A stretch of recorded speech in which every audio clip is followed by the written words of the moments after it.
There's no one at Hoover who impresses me more than the great Thomas Sowell. He is truly in a category all by himself. He's on my personal Mount Rushmore. And I'll never forget the first time I met him. I don't know if you're aware, but Tom is a very reclusive guy. He pretty much lives in isolation. He has a couple of RAs that bring him his work back and forth from the Hoover Institution. He's almost never in the office. But because he's so prolific, he regularly, every year, can be counted upon to release a new book.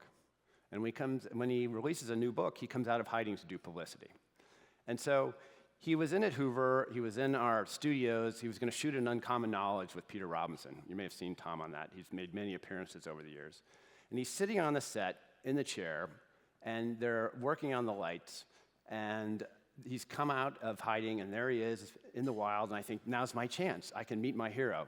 So I sort of maneuver around the lights, and I slink around the camera, and I sort of duck down, and I say, "Hi, Dr. Sowell. I'm Chris Dauer. I'm new at Hoover, but I've been a long admirer of your work.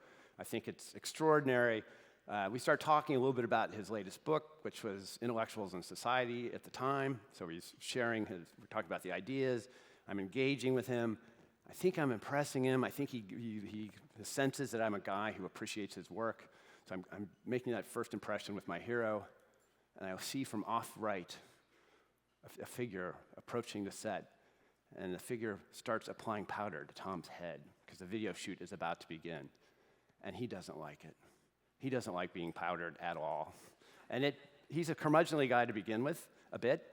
Well, he is 90, so I'll grant him that. But it makes him really grumpy. And suddenly he turns to me in the midst of talking about all these ideas, and he says, policy ideas are worthless unless somebody moves them from theory to practice. And Agreed. It's a really important concept, but you've got to realize I'm a guy who's just left a career in medical devices to go work in an idea factory. And is he telling me it's a waste of time to do what I've been doing? So I thought about that, and I went about my work at Hoover for a long time, but Tom's observation sort of nagged at me. Policy ideas are worthless unless somebody moves them from theory to practice.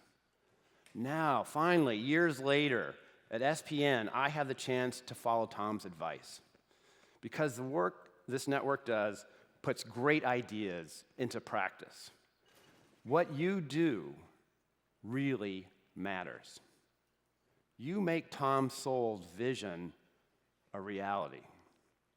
So let's work together to achieve Tom Sowell's vision of a free society.